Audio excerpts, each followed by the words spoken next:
आपलं स्वागत. पाहूयात आजच्या ताज्या घडामोडी. आपण ज्या शाळेत शिकलो, वाढलो, मित्रमैत्रिणींशी खेळलो, स्पर्धेत जिंकण्यासाठी हरलो, जिंकलो, आम्ही दिलेल्या आशीर्वाद शिक्षणाच्या माध्यमातून वेगवेगळ्या कार्यक्षेत्रात सध्या कार्यरत आहात. आपली ही जीवनाची यशस्वी वाटचाल पाहून खरोखरच धन्य झालो आहोत. तर आदर्श संस्काराचे शिक्षण देऊन आपल्या मुलामुलींनाही घडवा व आदर्श समाज निर्मिती करा, असे प्रतिपादन BS संयुक्त पदवीपूर्व कॉलेजचे प्राचार्य MS कट्टी म्हणाले. ते बेडकेळ येथील सन 2004-2005 या वर्षातील मराठी विभागाच्या माजी विद्यार्थी-विद्यार्थिनींच्या गुरुवंदना सस्नेह मेळावा या कार्यक्रमाप्रसंगी अध्यक्ष म्हणून बोलत होते.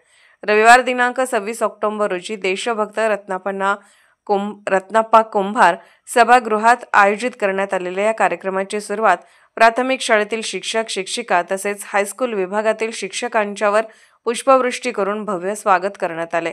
उपस्थित शिक्षक, शिक्षकांच्या हस्ते सरस्वती फोटो प्रतिमेचे पूजन व दीपप्रज्वलन करण्यात आले. स्वागत विजय कांबळे यांनी केले तर प्रास्ताविक शरद पाटील यांनी केले. उपस्थित सर्व माजी विद्यार्थी-विद्यार्थिनींनी आपापल्या कार्यक्षेत्राचा परिचय करून दिला. या कार्यक्रमाप्रसंगी हायस्कूल विभागाचे मुख्याध्यापक JA कांबळे, सेवानिवृत्त शिक्षक ST लागारे, BA Patil, MB Janwade, BA Mane, RB Sankpal, MS Kamble व BS Upadhye, SG सोमनखोत, SA Gorade, Laxman Kaurav, Jaykumar Patil, Vasant Desai यांच्यासह प्राथमिक शाळेतील शिक्षक खेमनाथ कांबळे, VB गिडगल्ले, PP कुलकर्णी या शिक्षकांचा सत्कार शाल, श्रीफळ व अंजीर झाडाचे रोप देऊन माजी विद्यार्थी-विद्यार्थिनींच्या हस्ते करण्यात आला. या प्रसंगी उपप्राचार्य JA कांबळे, MB जनवाडे यांनी मनोगत व्यक्त केले. या कार्यक्रमासाठी माजी विद्यार्थी-विद्यार्थिनींनी विशेष प्रयत्न व परिश्रम घेतले व सस्नेह मेळाव्याचा हा कार्यक्रम यशस्वी केला. कार्यक्रमाचे सूत्रसंचालन त्रिशला भागाजे यांनी केले तर आभार सतीश परेट यांनी मांडले. SB न्यूजसाठी बेडकेळहून गजानन पाटील. त्यामध्ये वेळ काढणं हे फार आणि ते सुद्धा सर्वांनी मिळून एकत्र एका वेळेला येणं हे फार अवघड आहे.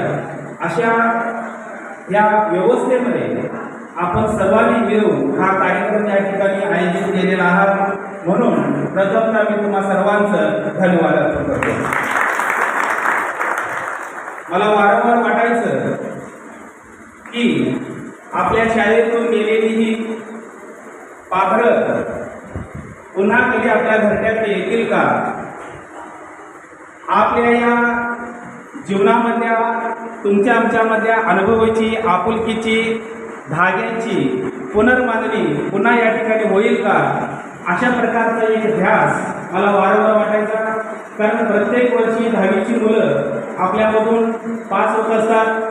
किती बॅचेस आपल्यामधून जात असतात. 5 वर्ष, 10 वर्ष, 15 वर्ष, 20-20 वर्षानंतर एखादा मुलगा जर मला भेटला तर फार आम्हाला अभिमान वाटतो.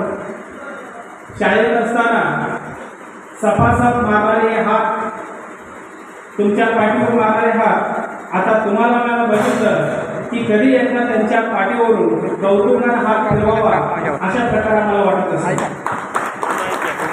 त्या काळामध्ये घडवण्याचं काम हे सुदैव काम, अशा प्रकारचं पवित्र काम आम्हाला देवाने या ठिकाणी दिलेलं आहे.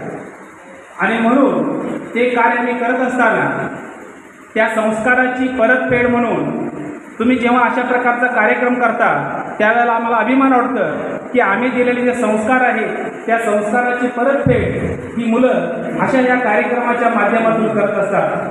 थोडाफार पैसा खर्च होत असतो. आम्हाला साधेपणाने जरी तुम्ही या ठिकाणी घेतला तरीही मोठे आहे, परंतु जे संस्कार आम्ही तुम्हाला देत असतो ते संस्कार तुमच्या जीवनामध्ये तुम्ही करत असता. आम्ही आतापर्यंत भरपूरशे ನನ್ನ ಅನಿಸಿಕೆ ಪ್ರಕಾರ ನಮ್ಮ ಸಂಸ್ಥೆಯ ನಮ್ಮ ಗುರುಗಳ ಮಾಜಿ ವಿದ್ಯಾರ್ಥಿಗಳು ಇದ್ದಿರಬಹುದು. ಆದರೆ ಇವತ್ತು ನಮ್ಮ ಸಂಸ್ಥೆಯಲ್ಲಿ ನೀವು ಆಚರಣೆಯನ್ನು ಮಾಡಿರ್ತಕ್ಕಂಥ ಯಾವ ಈ ಸ್ನೇಹ ಮೇಳವ ಕಾರ್ಯಕ್ರಮ ಇದೆ, ಈ ಕಾರ್ಯಕ್ರಮದ ನಿಮಿತ್ತವಾಗಿ ನೀವು ಮರಾಠಿಗೆ ಮನ್ ಹಾಯ್ ಜುನತೆ ಸೋನ ಅಂತ ಹೇಳ್ಕೊಂತಾರೆ, ಓದಿದ್ದು ಬೋರ್ಡ್ ಅಂತ ಹೇಳ್ಕೊಂತಾರಲ್ಲ, ಅದೇ ರೀತಿ ನಮ್ಮ ಸಂಸ್ಥೆಯ ಮಾಜಿ ವಿದ್ಯಾರ್ಥಿಗಳಿದ್ದರೂ ಕೂಡ ಈ ಒಂದು ಫಂಕ್ಷನ್ನಿಂದ ನೀವು ಸೋಣನಾಗಿದ್ದೀರಿ, ಗೋಲ್ಡನ್ನಾಗಿದ್ದೀರಿ ಅಂತ ಹೇಳ್ತಂದ ಈ ಒಂದು ಸಂದರ್ಭದಲ್ಲಿ ನಾನು ಹೇಳಲಿಕ್ಕೆ ಬಯಸ್ತೀನಿ. ಅದೇ ರೀತಿ ಈ ಒಂದು ಮುಂಜಾನೆಯಿಂದ ನಾವು ತಾವು ಕಾರ್ಯಕ್ರಮದ ಆಯೋಜನೆ ಸಂಯೋಜಕರು ಯಾವ ರೀತಿ ಒಳ್ಳೆ ರೀತಿಯನ್ನು ಕೆಲಸ ಕಾರ್ಯಗಳನ್ನು ಮಾಡಿಕೊಂಡು ಒಂದು ಒಳ್ಳೆ ರೀತಿ ಫಂಕ್ಷನ್ದ ಅರೇಂಜ್ಮೆಂಟ್ ಮಾಡಿದಿರಿ ಮತ್ತು ಎಲ್ಲ ಗುರು ವರ್ಯರನ್ನು ನೆನಪಿಸಿಕೊಂಡು ಎಲ್ಲರಿಗೂ ಕೂಡ ಒಂದು ಆಮಂತ್ರಣವನ್ನು ನೀಡಿದಿರಿ ಅಂಥ ಗುರುವರ್ಯರ ಬಗ್ಗೆ गुरु और समंदर ये दोनों ही बहुत ही गहराई है। गुरु और समंदर ये दोनों ही बहुत गहराई है, लेकिन इन दोनों में फर्क इतना है, समंदर की गहराई में मनुष्य डूब जाता है, लेकिन गुरु की गहराई में मनुष्य तैर जाता है, मनुष्य तैर जाता है। ಅದೇ ರೀತಿ ಈ ಗುರುಗಳು ನೀಡಿರ್ತಕ್ಕಂಥ ಒಂದು ಸಂಸ್ಕಾರ, ಒಂದು ಜ್ಞಾನ, ಆ ಒಂದು ಜ್ಞಾನ ಮತ್ತು ಸಂಸ್ಕಾರದಿಂದ ನೀವು ನಿಮ್ಮ ಭವಿತವ್ಯ ಜೀವನದಲ್ಲಿ ಒಳ್ಳೆ ರೀತಿಯಿಂದ ಜೀವನ ಸಾಗಿಸ್ತಾ ಇದ್ದೀರಿ, ಒಂದು ಖುಷಿ ಆನಂದದಿಂದ ಜೀವನ ಸಾಗಿಸ್ತಾ ಇದ್ದೀರಿ ಅಂತ ಹೇಳ್ತಂದ ಈ ಒಂದು ಸಂದರ್ಭದಲ್ಲಿ ನಿಮ್ಮನ್ನು ನಾನು ಹೊಗಳ್ತೀನಿ.